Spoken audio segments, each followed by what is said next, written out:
First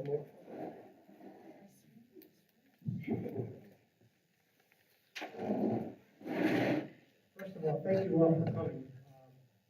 This is the proposed budget for next year, and I want to give you a little introduction of what's been going on and what's been happening. So, after I give you the little opening that I do, I have two professional finance people here. One, Tom Hamilton, who is probably the top guy in the state. I'm very proud to have him as a consultant. And our new guy, Mike Iodice, who is an excellent financial officer. And he's now, I'll introduce him in a second. So, thank you once again for allowing me the privilege to lead the City of Ansonia as your mayor. As I had promised, we hired a professional full-time controller, chief financial officer for the City of Ansonia. I already mentioned Michael Iodice. We welcome Michael. He reports directly to me. And as many of you are aware, transparency and financial accountability are what I promised when I ran for this office. And as we progress, we are continuing to find further cases of fiscal mismanagement. Since taking office on December 1st, my first day in office, we have worked hard to resolve the massive budget problems we inherited. On December 1st, I was forced to pay $696,000 for a fuel cell interest payment on a loan of $37 million. This was for a fuel cell project that was supposed to be producing $1.3 million in revenue in 2026. It was falsely put in as revenue to balance the prior year's budget, even after spending millions of dollars from the sale of the Water Pollution Control Authority to do so. Unexpected Nolan Field sewer problems that were never budgeted for in the recent renovation have been repaired at an additional cost of $16,000. I stopped the planned destruction of a storage facility in Nolan Field, which would have cost us $20,000, and changed the request for site at the practice area for $50,000 to regular mass. I was able to procure $40,000 for two electric vehicle chargers and use maintenance free parking. With the approval of the board of aldermen, I hired an outside consulting firm, Clifton Larson Allen, to capture a potential rebate of 30% for the solar parking facility, approximately $900,000, and 40% for the fuel cell project, which is 40%, not 30%, because it was built on the area of Brownsville. I don't have a number for how much that would be, because the final, we haven't built it. We'll get the number, and then we'll put it in for 40%. If you do the math, let's say 30 million, we'll get 6 million, 6.4 million. Okay. So that's what we would get. The former mayor, prior to my taking office, failed his legal and ethical responsibility to you, people of Ansonia, to file an IRS extension in October 2025 for the ground mount solar system installed in the city of Ansonia. And as a result of his lack of focus, Ansonia taxpayers lost a rebate of approximately $889,000, which we cannot recoup. And I tried. I cannot recoup. I did the best I could. That was in October 2025. Yeah, I had a fire extension. Nobody followed up on this. This week I also found this is overcharged on Reese's electrical bill, which is like thousands of dollars. I have my staff reviewing the contract and going after the supplier. As I had already mentioned, we appointed a professional finance team to guide us through this very difficult challenge. We underwent a very careful, deliberate process to select Michael as our new controller and chief financial officer. It took us 5 months. We did it in 1 month's time. Working as a team, we direct each department head to cut spending, target the city budget. In my own case, I refused the issuance of a credit card paid for by the city taxpayers, and eliminated the $20,000 payment for a new city vehicle for the office of mayor. I will set the example, no special arrangements for me as the mayor. And as a homeowner, property taxpayer, I'm very aware of challenges we face today, such as increased grocery and gas prices. I don't want people to think they are unaware of the financial stress facing our citizens in our daily lives. I get it. That is why we're reaching out to businesses to invest in our city's future. We will have announcements in this regard in the months ahead, and we will roll out city tax. want to thank publicly Senator George Kerr, Representative Kerr, and Governor Ned Lamont for their great help in getting into right city's financial ship. We're going to stay at this every day, night, and determine to set our city back on the right course once and for all.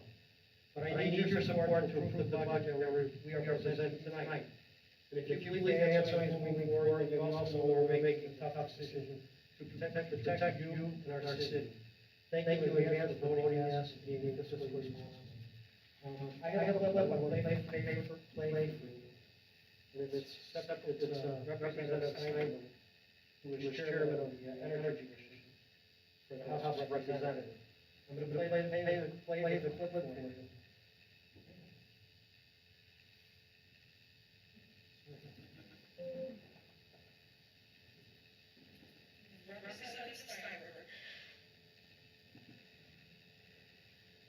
Thank you, Madam Speaker. This section is in response to a particularly unfortunate situation in the community in Ansonia, which somehow managed to endorse two fuel cell projects at the same time on the same piece of land. And this is critically important as a revenue generator for the community. And unfortunately, the delay that the previous municipal administration chose to pursue this has led to a snafu of humongous proportions.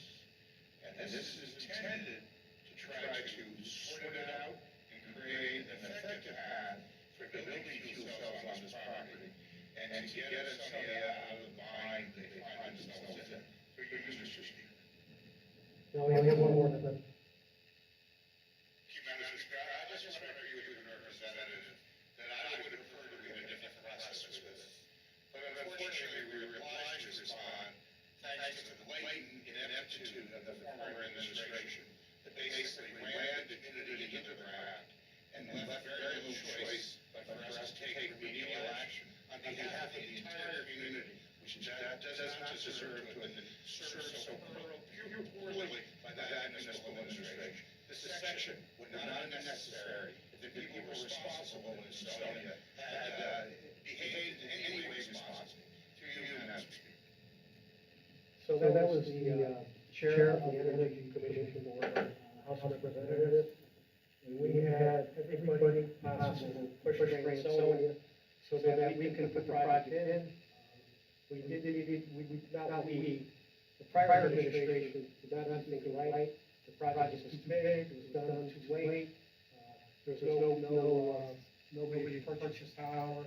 So we're working on all those problems, and we plan on getting this thing going pretty soon. It's gonna take a year to put it in, and I don't want anybody to get hopes.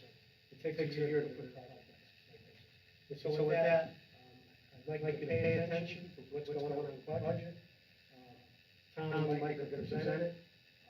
And the budget that I propose is less than what I proposed in January, because the state gives us $3.25 million. We were able to lower it a little bit, but I need your support coming over the last budget. And thank you very much for coming.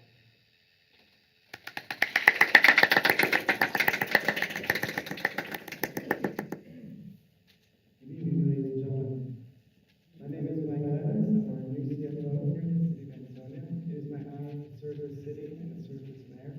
I really appreciate all of you coming out here tonight and spending your time really, getting to understand the situation that we are all facing. So to start us out, I'd like to set the background to give you all some historical context of what this administration has inherited from the past. So this chart shows the last 3 years of actuals. And what you see is that revenues are declining and expenses are increasing. On the revenue side, grant funding has significantly decreased. And you also saw that a lot of deduction in charges for services that are fees charged. On the expense side, the Board of Education and general government expenses have been rising over the past 3 years. So what does this lead to, these declining revenues and these increasing expenses? This leaves us with a period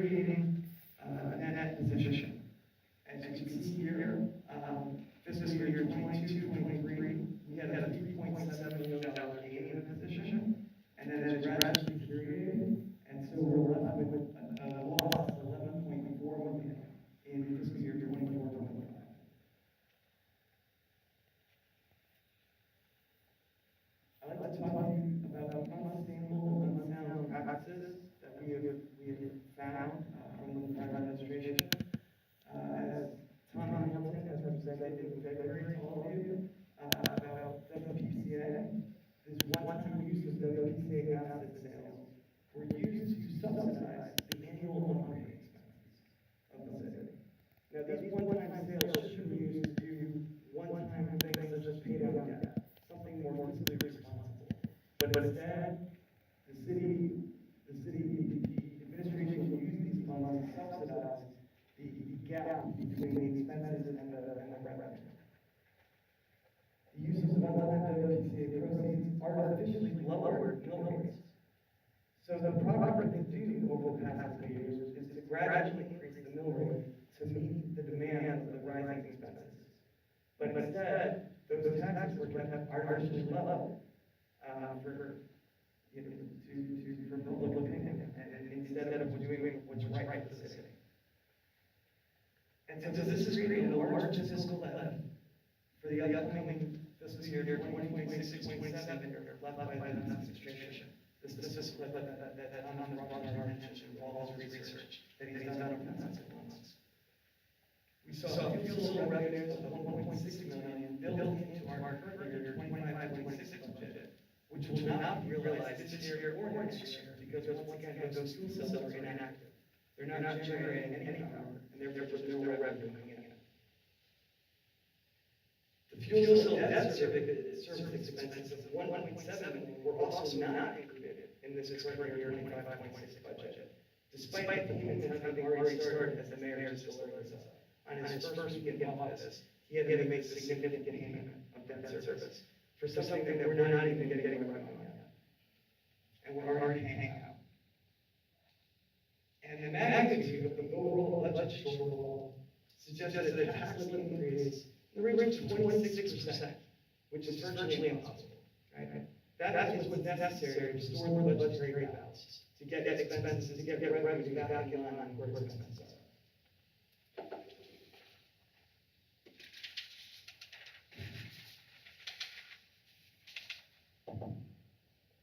So let's talk through the structural budget imbalance that I just alluded to. And here you see is a $10.4 million fiscal left. That has to be extended. What makes up that fiscal left? $5.25 million is the use of future revenue, the PCA sales proceeds I just alluded to. The use of fund balance, $48,000. Fuel cell pilot payment revenue, once again, these are inactive fuel cells, of nearly $1.6 million. And then the unbudgeted debt service of just over $3 million. So that equates to $10.4 million. And once again, the amount as a percentage of the current tax levy is 26%.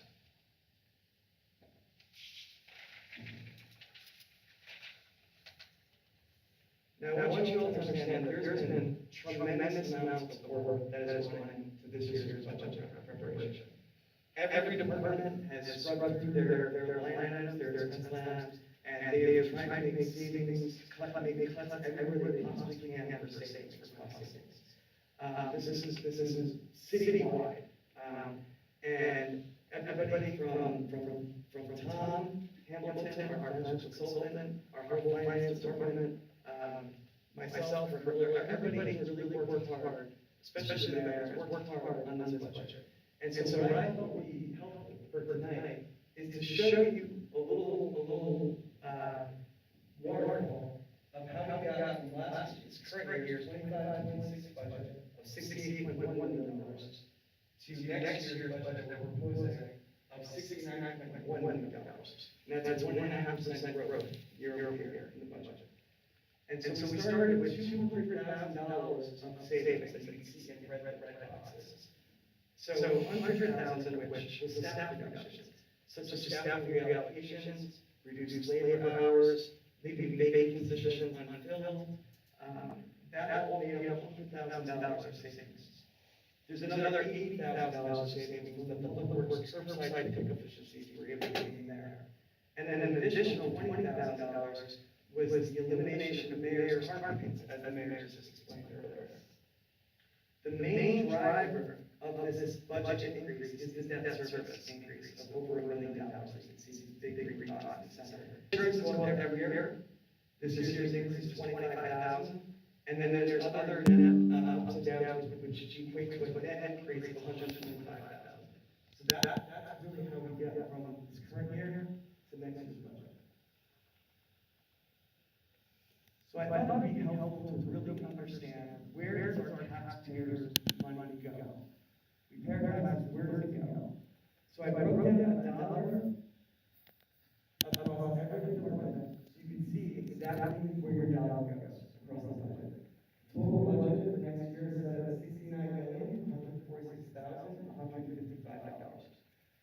And you can see on the left here, about 70 cents out of every dollar is invested in education and public safety. This isn't frivolous spending, this is good, sound investment. And you can see that was where all the budget translates to. Now further break down the budget into a couple of components to make it easier to understand. We looked at board of education, city expenditures, debt service, as three main buckets. And so what you'll notice here is that the board of education remained flat year over year. So the mayor's revenue was to hold this budget flat. This budget has been going up every year. And so this year, the direct was a little bit flat. So the board of education had to make some tough decisions in order to do that, because their expenses continue to rise as well. The city expenditures, thanks to all the savings we put in, actually decreased by about $100,000, as you can see here. And once again, the main driver of increase is that debt service. You can see $1.1 million increase year over year, driving total increase to $1 million. Now I'm going to turn it over to Tom Hamilton, our financial consultant, who will speak to you again on the last few slides, as he is starting off his great research in cities finances. February, he spoke up before. Gotta go. Thank you, Michael, and thank you, Mayor. My name again is Tom Hamilton. I was here in February. How many of you were able to make the February presentation? Okay, great turnout. So I'm glad you came back, and I'm glad you're involved in the community. It's important to be involved in your community, understand what's going on. That's what this meeting's all about, is to help the citizens of Ansonia understand the budget. So Michael already talked about it, but I'm going to reiterate it, which is where we started in February, as you'll remember, is we were projecting a 26% tax hike in order to bring revenues and expenses in balance with each other. And we understood that 26% was just a number that was too high, that there was no way people could accept that kind of increase in 1 year. It would just not be palatable or feasible for the city to present that. So there were a number of strategies that the city employed to bring that number down. And again, Mike already talked about it, but holding city spending and Board of Education spending, the amount coming from the city for Board of Education, holding those numbers flat was a directive from the mayor, and that was an important component to helping bring the budget down. Another important component that we only received information on really with the final days of the state legislative session was state aid. State aid is an important source of revenue to support the city budget and to support the education budget. And, we knew that Ansonia's legislative delegation was working hard, but we weren't certain what the final outcome would be until literally the last day of the session. So what this slide provides is a breakdown of the additional state revenues coming into Ansonia as a result of the action from the legislature this year. The first one is $939,000 of additional education aid, and that aid is going directly to the Board of Education, and that allowed the city to both hold its contribution flat, which incidentally, there is something called the minimum budget requirement in the state of Connecticut. Municipalities are not permitted to reduce education budgets below the prior fiscal year. So you can't cut below zero in terms of the city's contribution to the Board of Education, but you can go flat, which is what the budget that's being recommended now does. But with this additional $939,000, that provides overall the Board of Education, when you include the state aid, about a 2.4% expenditure increase in their budget, and it will allow them to avoid the layoffs that they had previously indicated were going to be necessary based on this budget. So that's certainly very good news, that, you know, teachers and so forth are going to continue to be funded in the budget, and the Board of Education should not need to make reductions there. The second additional grant that came to all municipalities was something called the Supplemental Matching Pequot and Median Grant. It's basically some money that comes from the casinos, it's distributed to municipalities, and the state is allocating an additional portion of funding to municipalities, and Ansonia's share, that is the $261,000 you see here. There's a small adjustment to the adult education grant, about $16,000, and then the last big one is the one-time rescue funding of $3,250,000, and certainly, you know, I have to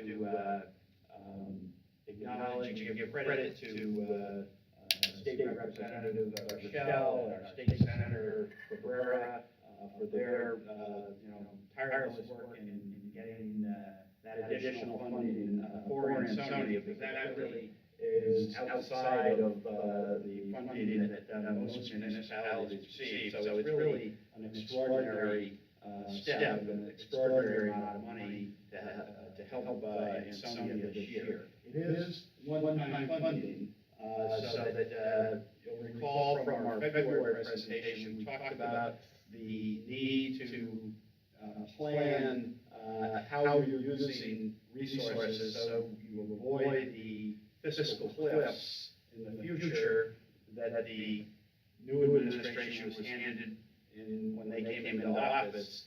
So we don't want to create another fiscal cliff for the city next year, because that's really just fine 1 year, and then, you know, you're in it again next year. So part of what we're trying to do with this budget is build a sustainable path forward for the city. And with the additional state aid, we think, we believe that the city does have a sustainable way forward.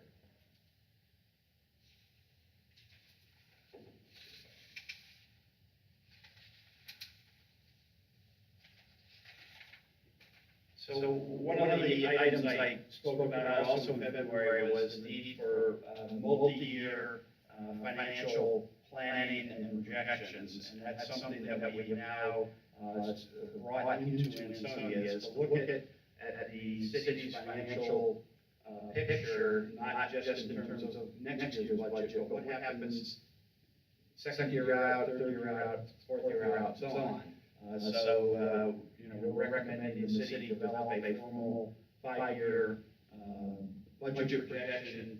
You know, at the current time, what we've done is we've taken a 2-year look, and the budget that we are recommending that the Board of Aldermen approve, the Board of Aldermen still have not acted on this budget. We're having this public budget informational session, and there's another one that is scheduled for next week.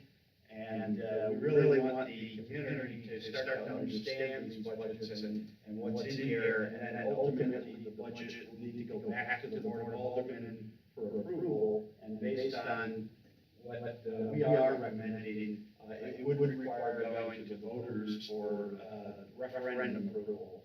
So there's really two options that we've shown here. We've shown one option on the left, if the referendum is approved, and this budget again is provides for the additional state aid that we talked about. It provides substantially reducing the drawdown from the city's remaining balance from the closeout of the WPCA, and saving that money to use in year 2, and then to step that down for the next several years beyond that in a sort of controlled way, so that it doesn't create that fiscal cliff that we talked about. So that's really what the option over here on the left is all about. Again, as Michael indicated, expenditure increase on that budget is 1.5%, essentially all of it being driven by debt service. City spending is actually, excluding debt service, is actually going down, and Board of Ed spending is flat in terms of the city appropriation for Board of Education. But overall, with debt service, it's 1.5% increase. The mill rate under that scenario in the upcoming year would be 30.35 mils, which is an increase of 6.35%. That's less than, obviously less than the 26% that we originally talked about in February, and it's less than the amount that was in the mayor's proposed budget before we knew about the additional state aid. So the mayor's proposed budget, that originally went out at a tax increase, I believe, of just about 80%. So this brings that number down to 6.3%. And that translates, based on the assessments of a single-family home, the median assessment, the midpoint of the assessment is 50% above that amount, 50% below that amount. So the median single-family homeowner, the impact on taxes would be $336 for next year, which translates into about, I think it was $28 a month. And for condominium owners where assessments are a bit lower, it translates to $159 in terms of tax impact for next year. And then what you see is the following year, the mill rate moderates further in terms of the level of increase. So we will be projecting a mill rate in the following year of 31.71 mils, which is an increase of approximately 4.5%. And, there's obviously, the further out you go with multi-year projection, there are more and more uncertainties. So it's possible that there may be some additional state aid. The mayor alluded to the investment tax credit for the solar cardboard project, which is, I think, about $800,000. That is a very high likelihood that the city actually should receive that money sometime in the next fiscal year. That's not yet built into the budget. So those would be additional funds. So what I'm suggesting. What we don't want to do is tell people future revenues. Right. Yeah. We don't want to count the money before it's here. All I'm pointing out. No, I just want to make sure everybody understands, it's not a guarantee.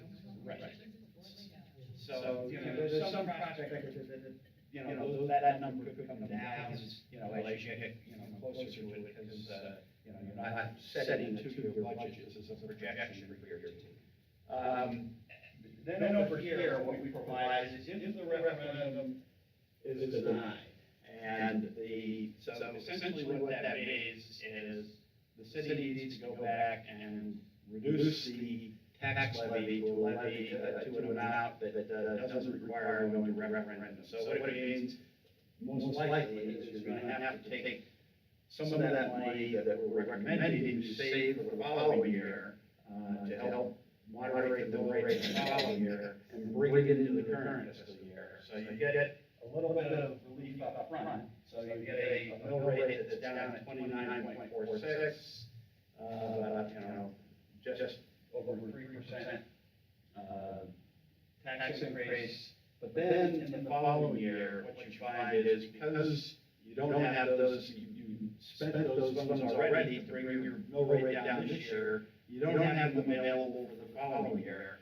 And so you end up with a mill rate the following year that's up to 32.6, which is almost 11% increase. So now we start getting back into the territory of, that's a unsustainable number, a number that people, can't accept. And we circled down here, the 2-year impact on taxpayers. You're actually substantially better off with this scenario. If you look at the taxes across both years, we're at $590 if the referendum is approved. If the referendum isn't approved, then you have to increase the mill 26, and 27, 28, you're actually at an increase of $756 over the 2 years. So the point we're making is that it makes more sense to take a little pain now to set the city up for a much better, to be in a much better position on a long-term basis. Sorry. And the mayor alluded to this already as well, but I did want to just mention the fuel cell, because we did talk about that pretty extensively in February as well. And as the mayor said, we played some clips from the debate in the legislature, and so the legislature has approved special legislation for Ansonia and the fuel cell project. I'm not going to try to go into a, explanation of what's in there. I believe that the mayor is planning a separate presentation with the individuals who are most involved in that effort, but there's, suffice it to say, there's a bunch of different elements that are in that legislation, and they do provide the city with a path to resolution of the fuel cell problem. It's not solved, it's not, it hasn't been completed and tied in a bow, but now with that state legislation in place, the fuel cell is positioned to move forward, the city is positioned to, get this back on track, and that is certainly very welcome news. In the meantime, the Board of Aldermen, the other night, did approve an authorization for temporary notes to bridge the gap and to cover the cost of debt service on the fuel cell, with the expectation that after those notes come due, the fuel cell project is put back together and is generating revenue, and at that point, the revenues can be used to support debt service payments on the project. So again, there is an expectation that there will be likely a presentation perhaps sometime in June on the fuel cell project. But it is certainly all good news now. So I'm going to stop there, and I'm going to call Mike back up, and if there's questions, comments, happy to take them. Yes, sir. I just wasn't, in the previous, page there, they talk about single-family condo, which is one of our two-family. What would be the average? Well, what they did is they took all the houses, they said, what's half low, what's half above, they didn't distinguish multi-family or whatever, they just took all the houses. Same thing with condos.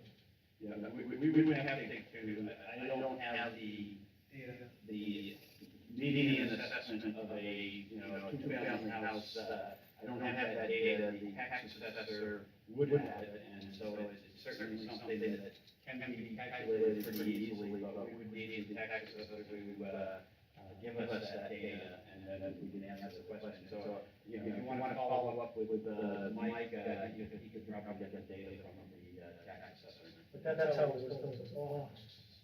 Just so you know.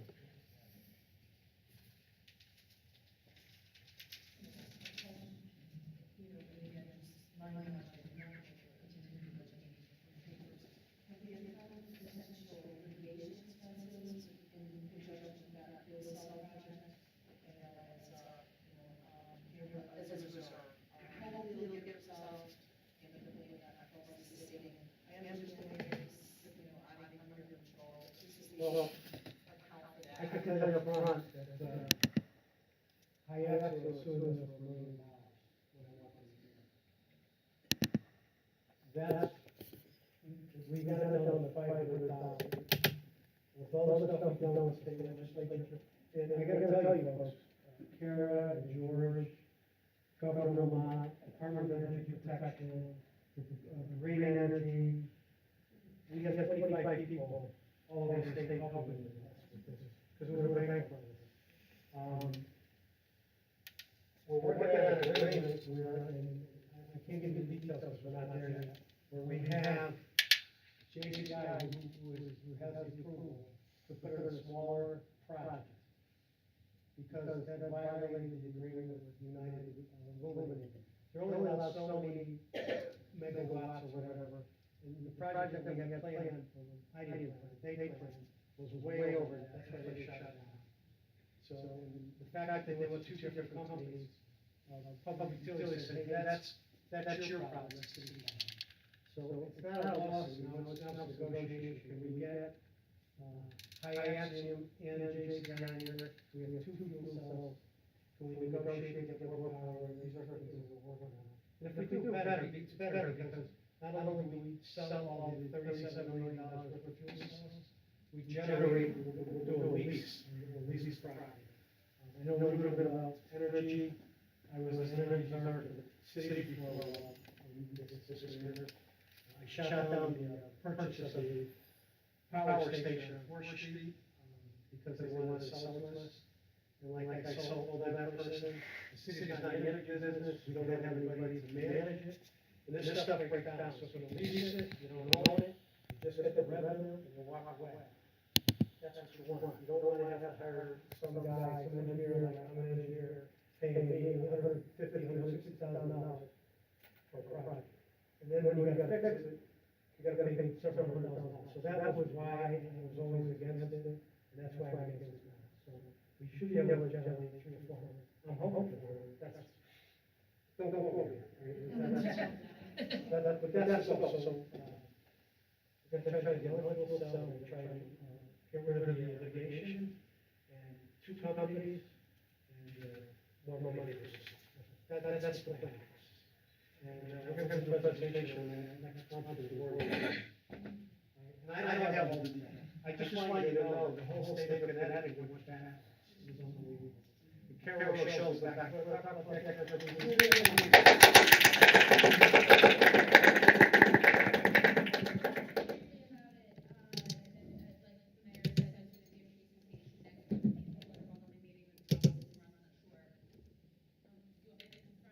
Yeah, please. Okay, you guys did a great job in the city.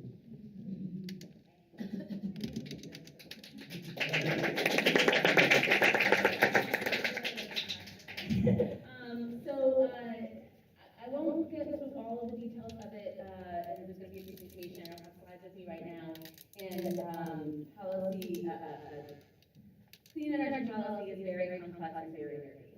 And so, the legislative fix had 4 elements to it, because some of the flaws of the repeal, it included the fact that there was, this fine that was created from insurance to 2 different companies. But it also included problems, where, as Mary mentioned, there was no, person, they hadn't sorted out who was going to be represented. It's not simple to say, hey, we're going to die. It doesn't work that way with this type of thing. There's federal laws involved.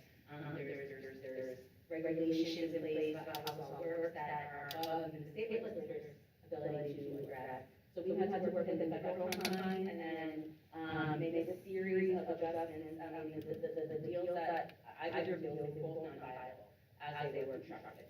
And so, I'll share there was a meeting point that had quite literally 25 people in it, so imagine most of this room are meeting around a giant table. 360 agencies, governance team, House Senate team, heads of the Energy and Technology Committee from the House and Senate as well, me and Senator Cabrera, and a whole slew of policy analysts and lawyers walking through each step of this issue. We even had the former speaker of the House go to that. Yeah, we had a lot of sports and night game. And so we really spent an awful lot of time going step by step through all of the issues because the projects were not designed to fit in a way that was making pilots moving forward. The best way I describe it is that we were kind of dropped into the middle of snake pit forest, I don't know. And we not only cut it halfway so we can now move forward, and we had to build bridges too. So that the solutions that are being discussed, negotiated with the city and the two facilities that, we're leaving how palatable, so we can actually get forward, get shovel and revenue into the city, are viable because of the legislative changes, because they didn't qualify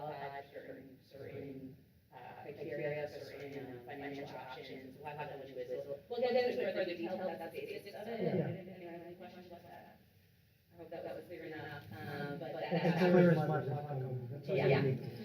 But there's little quick meetings that occur, quite little quick meetings. So we. 41. On your side.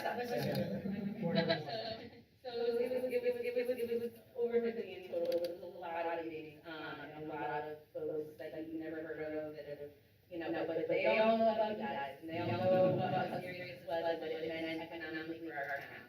We quite literally wrote part of our legislation that the agency has to consider this as a condition of the town, and for approval. So we made a lot of adjustments in order to make it something that was viable, so we can move forward and hopefully get a shovel in the ground, get that revenue going, deal with the debts on our backs, and get us out of this and as quickly as possible. All right, Carol, we're all gonna vote for you. I just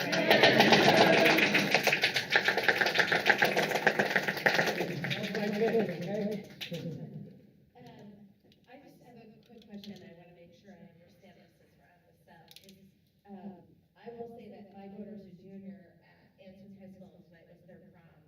And when all the parents were together taking pictures, I was getting questions about the budget and the fuel cell. So I wanna make sure that I'm getting the correct information. So in the 25-26 budget, when they put it forward, they had a $1.6 million revenue for anticipated revenue, correct? Yes. I just want to make sure I have that written down correctly. And then also in the budget, and I also make sure people really hear as well, for the 25-26 budget, the fuel cell debt of $1.7 million was not included in the budget as well. Correct. Debt service is the Debt correct service. term, but yes, that was not included in the budget. Pretty much, yeah. So basically, you're looking at over $3 million was miscalculated on the fuel cell. So everyone remember that, $3 million, that's a lot of money. That's a heck of a lot of money. So I just want to make sure people understand that. I do have one more question, of course. You haven't asked yet. I guess it's just stating some facts there, and making sure I go back to my parents and tell them the right information. I did not notice the other day at the board enrollment meeting, when you gave the presentation, I feel like I've learned something new every time you give it, so thank you. The grant funding has decreased. Why is that? Grant funding from, On the account side, I have an idea why it has decreased, but. Yeah, so I'm assuming town of Mike. you're saying from 24 or from? Based on this, you have one. Oh, okay, okay. Funding largely decreased. Yeah, this presentation here is across the entire city organization, so it does incorporate grants from, state and federal sources, and I believe probably a large share of the decrease is because of the COVID, funding that, was, there was a lot of federal COVID funding that was available, to both the school districts and to, municipalities, and those funds, were not intended to last forever. And so I think that's probably a large portion of it. Michael also looked into this as we, figured that somebody might ask that question, and I think you had one or two other grants that you had identified as well. Is that, I think, what else, do you remember what the other ones were? So basically, there were a lot of grants available during COVID, it's called COVID money, right? So obviously, all of that has decreased. It's not that you have a part-time grant writer that works full-time for another town, is it? I'll do that to them.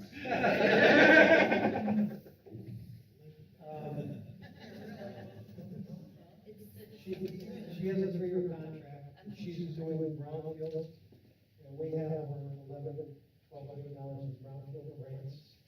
12 million? Well, it's over 10. Okay. I don't really know. I know 7 million just for the village. What is it? Total for the brownfield? Yeah, we've got a couple of don't Yeah, have. it's a dynamic thing. So, I have meetings with her every 2 weeks, and we go over the details. And I make sure that we're making progress. I'll tell you a couple things we're doing. There's a wall on North Main Street, where the fuel cells are being, that has to be taken down and repaired, we're in the middle of that. Because I hate to say we're gonna build a fuel cell, have the wall cave in on top of it. So it's a safety thing, and that's just progress. You have to go steps, because North Main Street fall in the parking lot. So that's going on. We're gonna start cleaning up, the building, I can't remember, the huge building. Mhm. There's a huge building, it's 175,000 square feet, American grass. And it's a mess, okay, but it's structurally sound. I'm an engineer. We're gonna hire an engineer that's part of the grant money. He's gonna go up rafters, check all, check everything, that's how you do it. Inside, it's a mess. It has a lot of debris, that type of stuff. Yeah, the building on the back. Yeah, it's the only area where it's the extrusion, I can't extrusion. Yeah, but anyway, it looks like, it might be promising for us to clean it up. Maybe put some businesses in there, which we hope to do. We gotta get the award from an engineer, that's in process right now. We have another major project that I'm not gonna talk about, because I don't wanna jinx us and have something on the woodwork say, oh, I don't want that. It's good for you. And there's the bridge that goes across the river, behind our grass. Most of you don't know, there's $7 million to repair and replace that, so we're doing that. And we're still working on major cleanups, and there's also a possibility that BP that owned the property, is gonna clean it up for us. We're looking at that. We have somebody that was, former president of There's Grass, telling us that BP may be responsible for the cleanup. So if that's the case, we won't take the $25 million from the state government or anything else. BP will do it. When we clean it up, we wanna make it really nice. We don't just wanna throw factories in there and like, garbage thrown in places and all this stuff. No. We're gonna make it nice. We'll clean up that building, put some clean energy stuff in there, we'll put solar on the roof, we'll try to bring in some people, maybe we'll do assembly. The proposal, at the last board of alderman meeting, one people said, you didn't look at our proposal. They wanted to put a small steel in there. I said, no way. If you know anything about steel, it flips. It's sturdy. And I also shot down the garbage. That was proposed, not publicly, found out about it, talked to the mayors from 2 other towns, they told me all about it.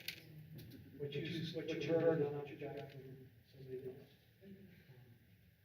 That's all I can tell you, we're working on it. We got some great ideas, we're gonna make it green, some pathways, we've got to extend the river walk, there's a lot of things going on. It's just budgeting, it's coming. So I hope I gave you a little bit of light. Question. Is there any activity going on regarding the Ocean Drive? That's what I want to talk about.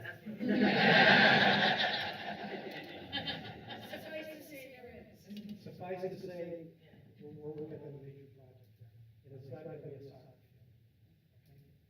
There'll be a lot of green space, and it's not gonna be a soccer field. It'll generate a lot of revenue for the city.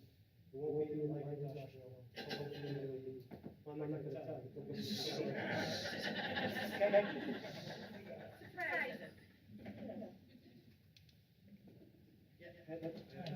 You know, I follow quite a bit. I have a question, on the supplemental education, is that a one-time 900,000 or is it year to year? That is continued, that's ongoing money. That's ongoing, because I know they've been fighting for years over the ECS and how underfunded we are with that going back to. Right. It was a 2014 figure that the 23rd is the close. My understanding is there's some sort of, blue ribbon commission that's being formed, that's looking at the ECS formula and that discussion, will be ongoing. But this, but this, money, it's our understanding, we could, we have Representative Rochelle here who could talk to it. So there's a couple things that are going on. First to know is that before my time, historically, our town was nothing, right, going back decades, generations. And thankfully, someone sued the state 15 years ago, roughly. And at that point, it had won. And so the state, as part of the agreement, of course, had to increase full funding and increase. I came in at the beginning of that, and that doesn't. So this current fiscal year that we're in, for some of the schools are hopefully funded by CS, but we don't want to stop there because costs still go up, there's still more work to do. And so the next thing that we did was get this tranche of money this year. And then I can tell you that it is talk to you and my colleagues is that it is mixed with you all. I can't speak to what happened before my time, but I can tell you that it was my priority to ensure that we have funding this year. And there is going to be a full review and a potential call to make sure that we're continuing increases, right? Costs will go up. So it's not going to stop. We know there's a review. This is just one step forward. But I have a full chart if you want it, and I will send it to you. I like the full chart every year, so it shows you the increases every year.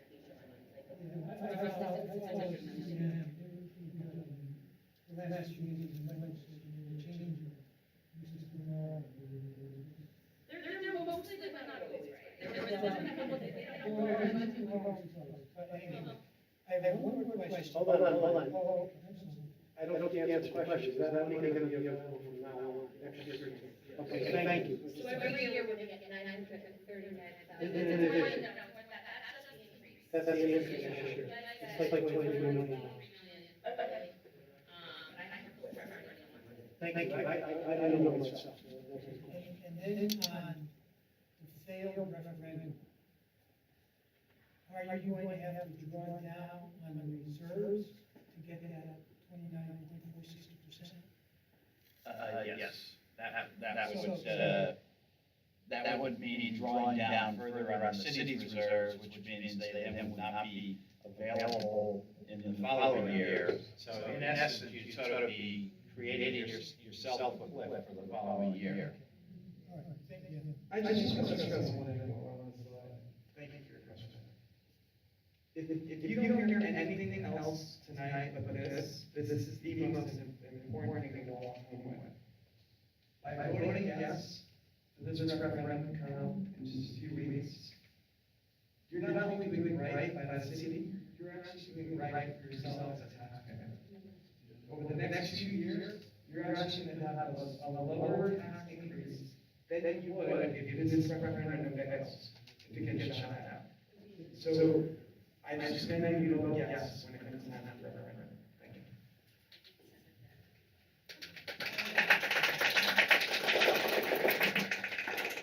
I talk with you every day. Yes. You just stole my thunder. We that advocate for this referendum to pass. Family, friends, whoever else can vote. Again, as Mike just said, we gotta get the vote out, we gotta explain to people, there is an increase, but this is going forward. It's gonna be better for them. Yep. But we gotta sell to everybody else. Yeah, and I just want to make one other comment. Good point, Joe. Things don't go up in the cities, we've got labor union contracts, we've got benefits, everything goes up every year. And you can't live off 2.99% budget when you're $10 million in debt. So, I don't advocate raising taxes, what I advocate is someone like us running the city, that cares about the city, that's gonna protect you, you need to know that. I cut everything I possibly could. Joe Confident, we must have spent 20, 30, 40 hours on the budget, and there's nothing left to cut. all the phony revenues that were in there, we took all them out. The police department generated $15,000 in revenue. I said, where's that coming from? Okay, this is the kind of stuff that goes in their budget. I can't cut any of this, all right?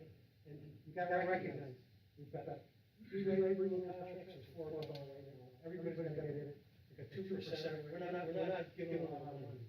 We're trying to be fair and fair with the city. But you can't have a situation like this and then increase taxes within reason, and that's what we're doing. I'm not on the city fiscally responsible. I always like taxes. And oh, by the way, I'm the 25% of mayors that they get paid in the state. For the record, okay? For the record, that $20,000 that came out of your budget is the $1,600 lease payment one? $1,600 at least. Yeah, the car. That's what the 20,000 is, yeah. The mayor will, yeah.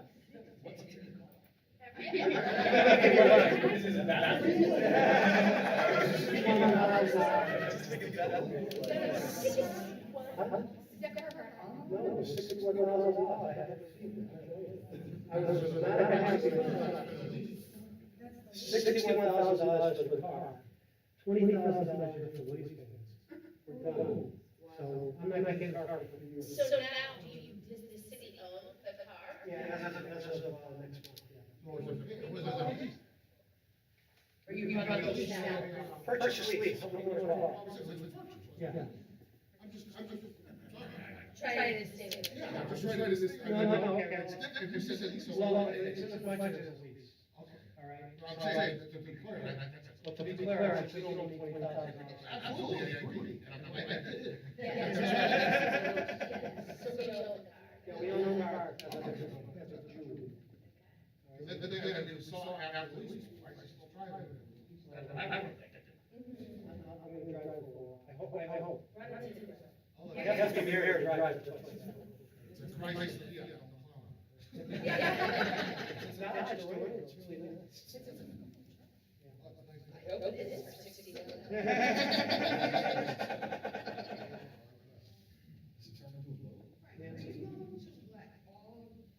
Everybody other than people in this room know all of these. We have a meeting Tuesday night. For No, people but to I come. mean, like, the whole city, like. That's what this is supposed to be. No, I know.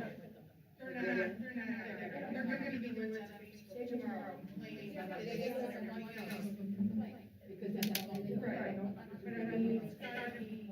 Well, if you don't come, I don't want to tell you. I don't do Facebook, because everything I read here is made up of your life. Yeah, I mean, we're trying to simplify, I'm trying to think of the rest of us, I know tonight I was like, come up to meeting to say, right.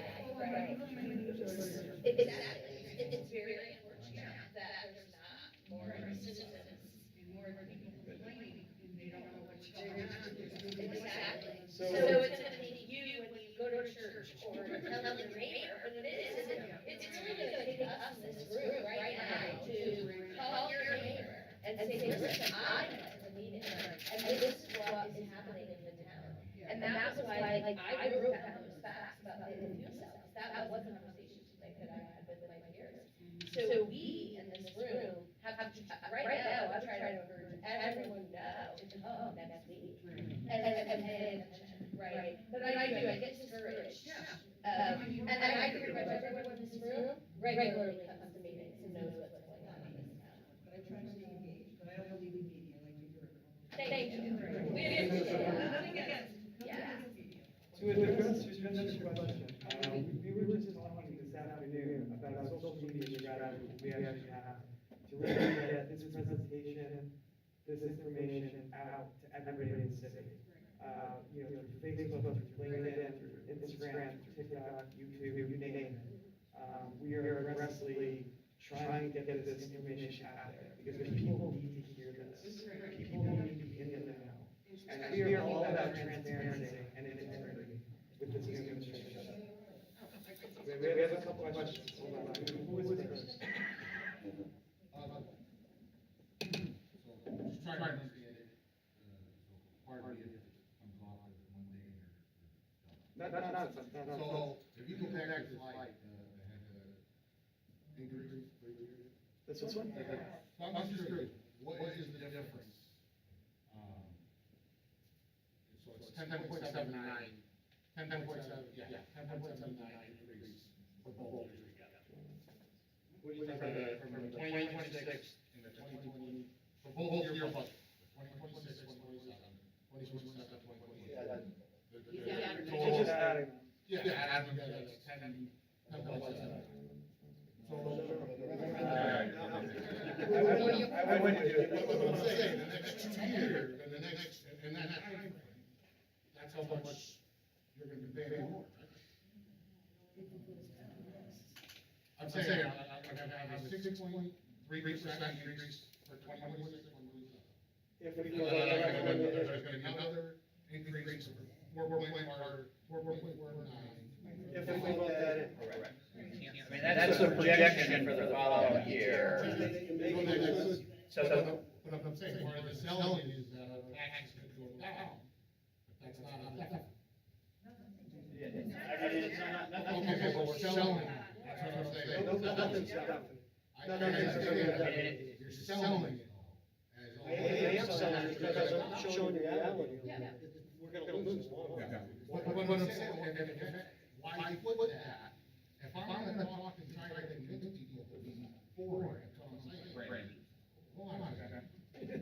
But the next, say, oh, hey, it's only gonna be 6.3 this year, and then next year, they're talking about only 4.49. But you have to tell them what's gonna be if the referendum is denied. You need to. But if you don't know that, how do you know the 10.7? Because we know basically what the numbers are. We don't know what the revenue coming in is. We don't have a spending problem. We have a problem with the big debt, and we have a problem with revenue.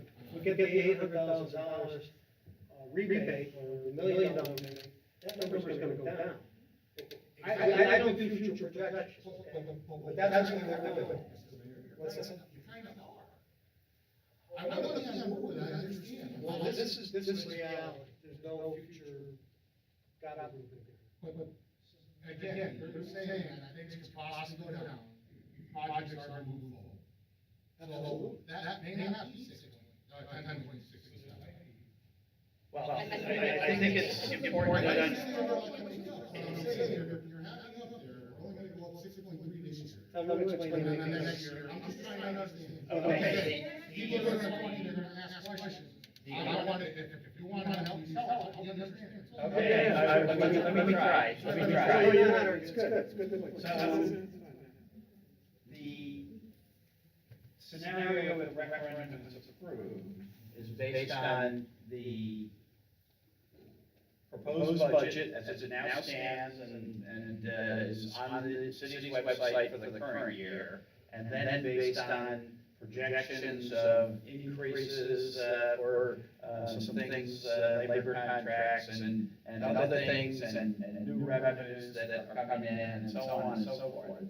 And so what we end up with, if we go with a 6.3% mill rate increase this year, the numbers all suggest that you'd be at about 4.5% increase the next year. Using all the exact same numbers, with one exception, over here on the right, if the referendum is denied.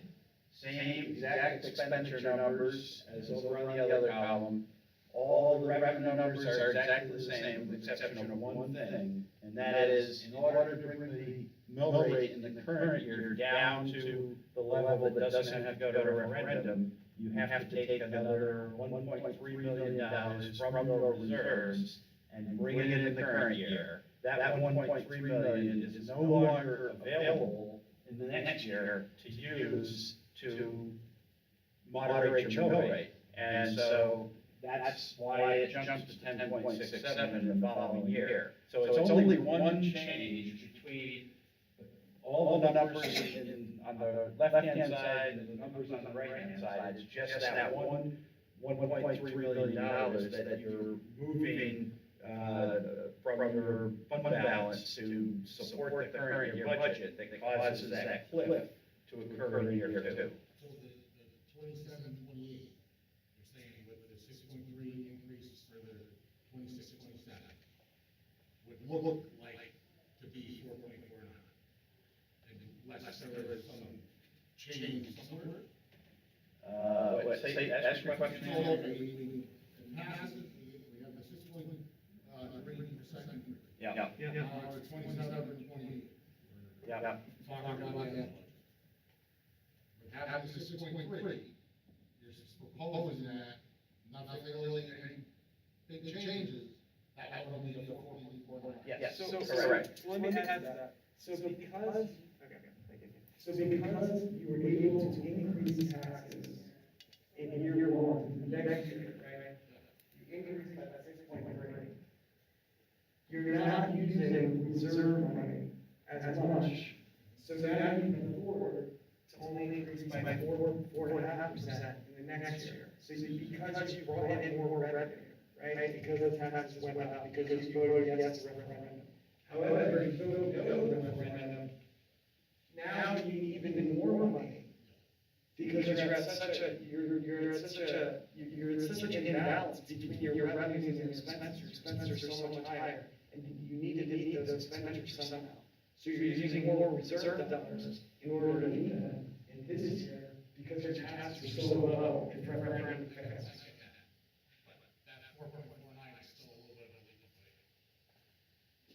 Well, I think the issue is, it's true that a year out from now, there may be some things that change in the budget, but that would be true under either scenario. So if you have something that's favorable, that would help you bring down your 10.69, you'd also have that same thing favorable that would help you bring your 4.49 down to 3 or whatever.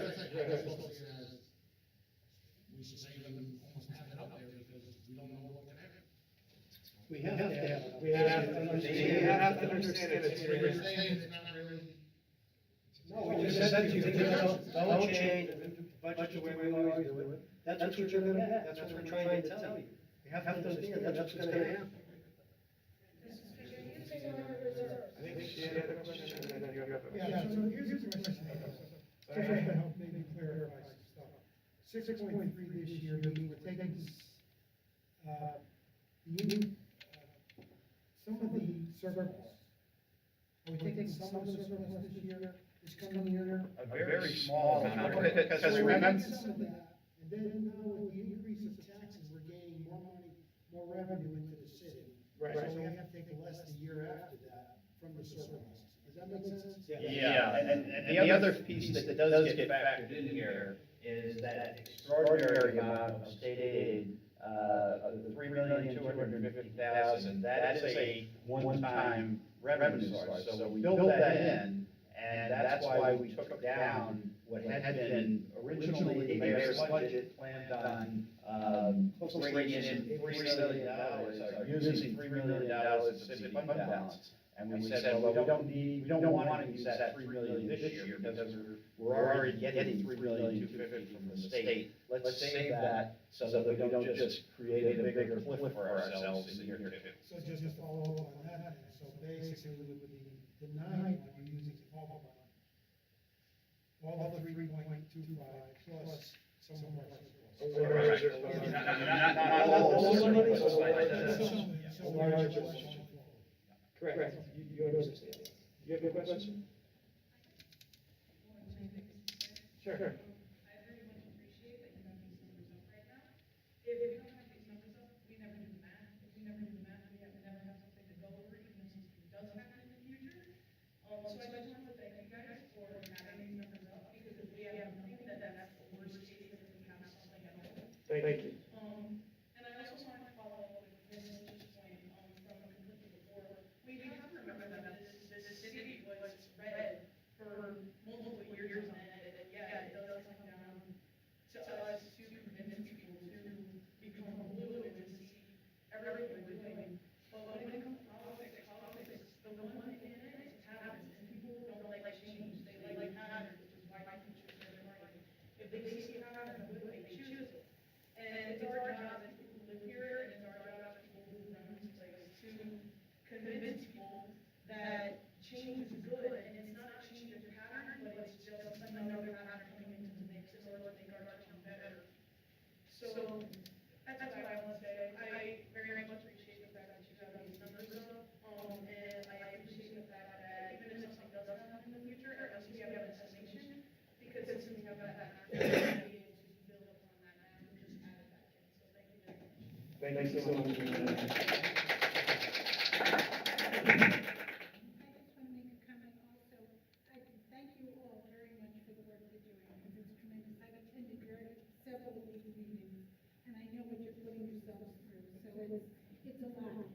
but I think kind of the most simplistic way, if you're gonna talk to friends and neighbors, to me, the most simplistic way, I'm retired, I'm on a fixed income, and I do have a 401k that I had when I was still working. And to me, if my taxes go up this year, there'll be money in the checking account to pay the bills. If taxes don't go up this year and referendum is denied, then the money's not in the checking, and I have to take an RMD to pay my bills. So, because they have to take from savings to put it in the check to pay the bill. And that's the most simplistic way to say it, instead of getting all tricky with all of the financial terminology. You know, if taxes go up, the money's there. If the taxes don't go up, then you're taking from your savings to pay your bills, and you're losing out on savings. And You're actually right. You're actually right. The credit rating, the fact that we can't do things with the kids, the fact that we can't fix the roads are a mess, we gotta start fixing the roads. You had other questions? Then that's just, what is that number that you're using for the medium single family house? 300,000, 400,000? I don't remember. It's an assessed value from the assessor's office of $186,000 change.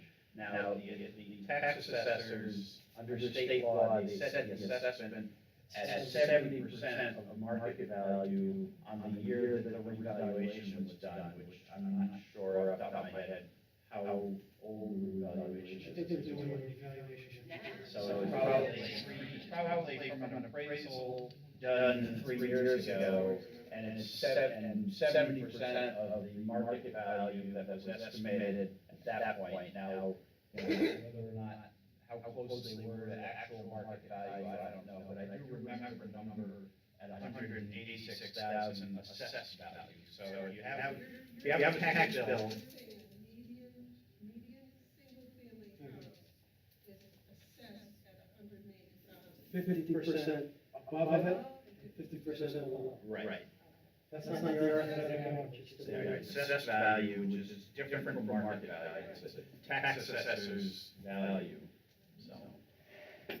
If you have a tax bill, you could probably find somewhere on the tax bill the assessed value of your house on it, but, or you may be able to, I don't know if it's available online perhaps. Okay. It'll show you the appraised value, the assessed value, and the mean is 186,550. There you go. So you had a question, and then you have a question after. I did also want to add one more thing. I'm 19 years old, and the whole reason I'm here right now is because of that budget hearing that we had at Ansonia High School.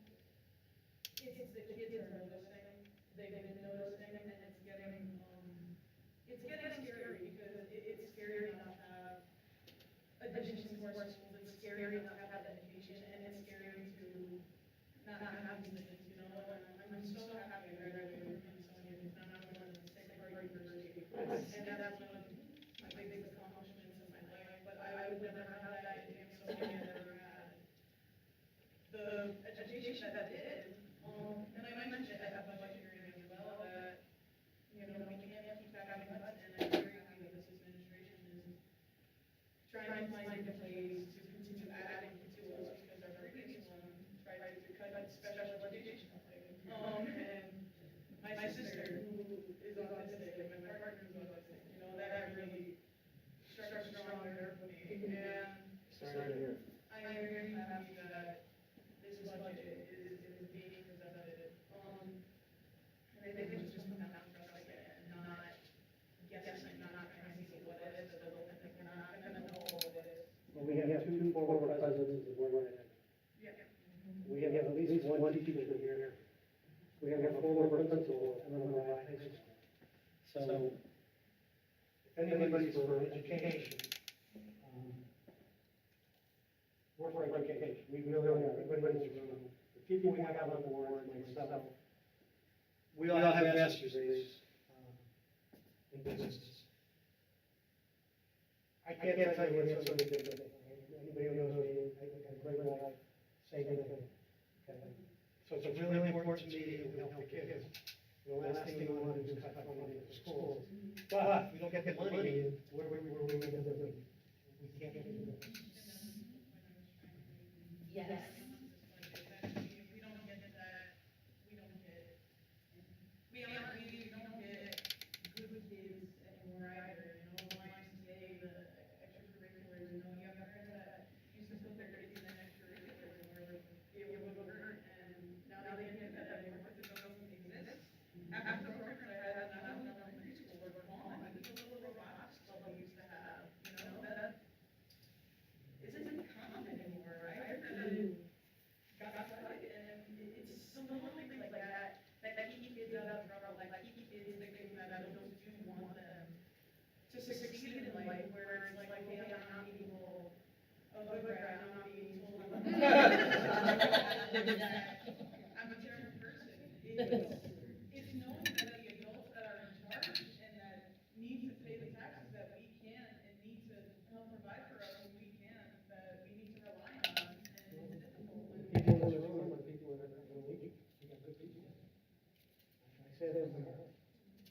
And then another thing that I will go off of what you were saying, you're right on, is that people need to realize too, if we don't approve this tax increase, like Mayor Frank said at the Board of Aldermen the other day meeting, it's gonna be, next year, it's going to be really harsh, right? It's going to be public works, it could be our police force, it's just not gonna be education, education's gonna be. Could be the senior center, could be library, could It's be. going to be a lot Waiting of center. things longer of what is going to be affected if this does not get passed. I'd like an army board or something.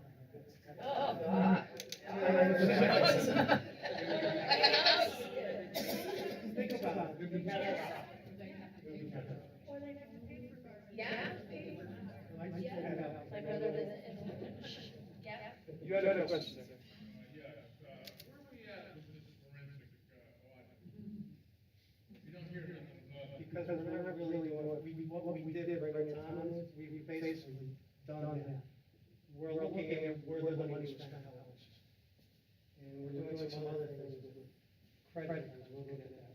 Because that's not true. The forensic audit would cost us like $200,000-$300,000.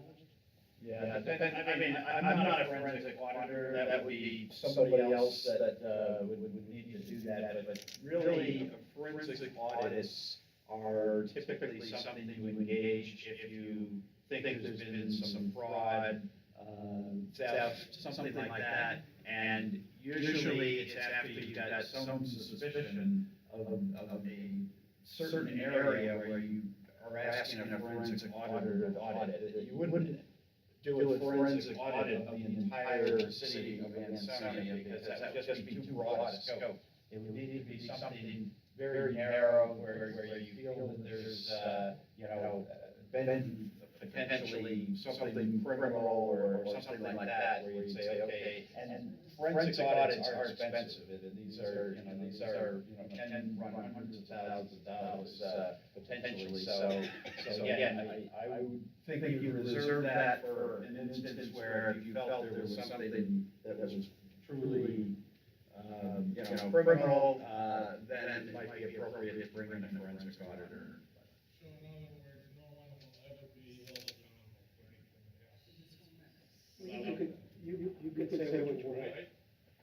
For this, tell you what happened, I'm not throwing rocks, I'm not making this work. This is what happened. No, I'm not gonna attack, I'm just telling you this is what happened. But I gotta move forward, and I'm not here to attack So, I mean, budgeting $1.7 million in revenue that isn't coming in is a really bad practice, it's an unsound practice. It's not a criminal act to do that. Yeah.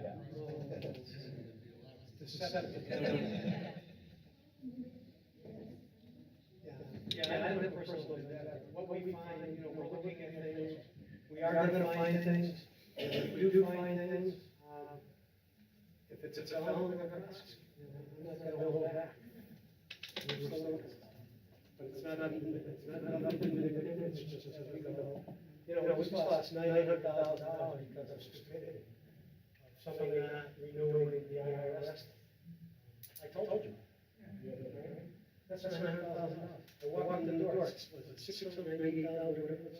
I walked in the door and I said, sign for that. What is this? So this is the kind of stuff that happened. I don't know if you can prosecute that, because, I forgot to tell you. We're gonna keep looking, and if we find anything that we feel is egregious, we'll take care of it. That's all I can tell you. That's the God's honest truth.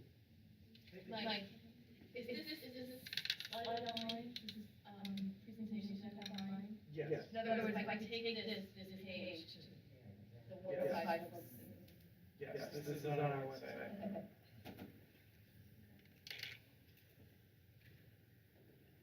Okay. I just like to make a complaint that how hard the mayor's been working on all this. We mentioned some of the big things, but we have delinquent taxes out there that blew my mind, how long and how much. All right, he's going after that. That's $100,000 one person. I got that. And Went after. and he's been pushing the department heads to, I don't even want to say do their job, extend their job, and do whatever they can. I know the assessor has so many programs going on, out-of-state places he's checking on, he has drones flying over, checking the GIS maps, a new garage, an addition has been put on, because, they failed to record it and everything like that. So I know there's a lot, and he's been working day and night. I don't know, have you had a nice That's day? my wife, day?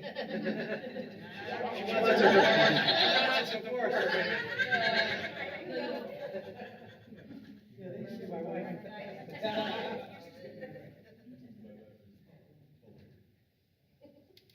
Yes. I would just like to make a comment to people. I introduce myself real quick. I know I'm young as well. City budget's scary. I will be the first one to admit that I had to work a lot of things very, very quickly. At this point, I realized there's no longer, because it's budget is illegal, it's political online. There's no longer Democrat or Republican, right or wrong. It is longevity of Ansonia versus bankruptcy in 2, 3, 4, 5 years. I would like you guys to push that out to people and talk to them about this. Because honestly, I've been living in Ansonia for over half my life, and I would love to be here way more than that. Thank you. And I think that's a good point. What is the long-term effect? Can we just do 3%, 10% increase over the next 2, 3, 4, 5 years? We close Yeah. Like there is. I'll fund education, but they might not have life. And if we don't start fixing now, we don't get to further fix every year after until it's unfixed. Correct. Good point, that's correct. Good point there, good point. Any other questions before we wrap up? We're gonna be doing this again on Tuesday night at 7 p.m. Same station. For you young. So please tell your neighbors to come. Yeah, please tell your neighbors to come, so we can answer any questions, okay? The whole idea is to get it out there, let everybody know what happened, what's going on. We are running this correctly, we have a lot of good leaders, my board of aldermen, and a lot of young people. Listen, it's all. It's good, we have a little bit of friction, to come up with the right ideas, and that's good. It's not good for having there, because I don't know.